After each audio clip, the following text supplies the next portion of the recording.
పాలు చాలా హెల్దీ అని చెప్పి రోజు తాగుతున్నారా? అయితే పాలల్లో యూరియా, డిటర్జెంట్, సింథటిక్ స్టార్చ్ లాంటివి కలుపుతున్నారు. తెలుసా మీకు ఇది? జనరల్ గా అయితే పాలల్లో కాల్షియం, ప్రోటీన్, విటమిన్స్ అన్ని పోషకాలు అధికంగా ఉంటాయని మార్నింగ్ లేవగానే చిన్న పిల్లల నుండి పెద్దవాళ్ళ వరకు తాగుతాం. అదే పాలతో టీ, కాఫీ, కర్డ్, మజ్జిగ ప్రిపేర్ చేసుకుంటాం. ఊర్లలో అయితే డైరెక్ట్ ప్యూర్ మిల్క్ దొరుకుతుంది, కానీ హైదరాబాద్ లో ఫ్రీ మిల్క్ అయినా ప్యాకెట్ మిల్క్ అయినా అస్సలు నమ్మలేం. కల్తీ ఎట్లా జరుగుతుందో కూడా తెలియదు. అట్లని అన్నిసార్లు ల్యాబ్కి వెళ్ళి టెస్ట్ చేసుకోవడం కూడా కుదరదు కదా. సో ఇంట్లోనే ఉండి కల్తీ పాలను ఎట్లా కనిపెట్టాలో చూద్దాం. నెంబర్ 1, డిటర్జెంట్ కలిపిన పాలు ఎట్లా కనిపెట్టాలంటే, ఒక బాటిల్ తీసుకోండి, అందులో కొన్ని పాలు, కొన్ని నీళ్లు పోయండి.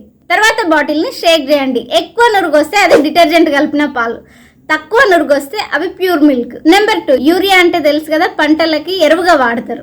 యూరియా కలిపిన పాలు ఎట్లా కనిపెట్టాలంటే, కొన్ని పాలు తీసుకొని సోయాబీన్ పొడి కలపండి. ప్యూర్ మిల్క్ అయితే స్మెల్ లో ఎట్లాంటి చేంజ్ ఉండదు. యూరియా కలిపిన పాలు అయితే అమోనియా స్మెల్ వస్తుంది. నెంబర్ 3, స్టార్చ్ అంటే పిండి కలిపిన పాలు ఎట్లా కనిపెట్టాలంటే, కొన్ని పాలలో 2 చుక్కలు అయోడిన్ కలిపి చూడండి. స్వచ్ఛమైన పాలు అయితే కలర్ చేంజ్ అవ్వవు. స్టార్చ్ కలిపిన పాలు అయితే బ్లాక్ కలర్ లేదా బ్లూ కలర్ కి చేంజ్ అవుతాయి. నెంబర్ 4, నీళ్లు కలిపిన పాలు ఎట్లా కనిపెట్టవచ్చు అంటే, ఒక ప్లేట్ లేదా ప్లెయిన్ బండ మీద కొన్ని మిల్క్ పోయండి. ఫాస్ట్ గా జారితే అందులో ఎక్కువ నీళ్లు కలిపినట్టు, స్లోగా జారితే అవి స్వచ్ఛమైన పాలని అర్థం. ఈ పాలతో అంత డేంజర్ ఏముండదు, కానీ డిటర్జెంట్, యూరియా, స్టార్చ్ ఇవి కలిపితే మాత్రం పాలు చాలా డేంజర్. నెంబర్ 5, సింథటిక్ పాలని ఎట్లా గుర్తించాలంటే, సింథటిక్ పాలు అంటే కెమికల్స్ తో తయారు చేసింది. అరచేతిలో పాలు పోసి రుద్దితే ప్యూర్ మిల్క్ అయితే సహజంగా మృదువుగా ఉంటాయి. సింథటిక్ లేదా కల్తీ కలిసిన పాలు అయితే సబ్లా జారినట్టు అనిపిస్తుంది. చిన్న పిల్లలకు కూడా పాలు తాగిస్తాం. సో ఇట్లాంటి జాగ్రత్తలు ఖచ్చితంగా తీసుకోండి. ప్రతి ఇంట్లో మిల్క్ ఏదో రకంగా చాలా అవసరం ఉంటది, కానీ మన అవసరాన్ని అదనుగా భావించి వ్యాపారులు లాభాల కోసం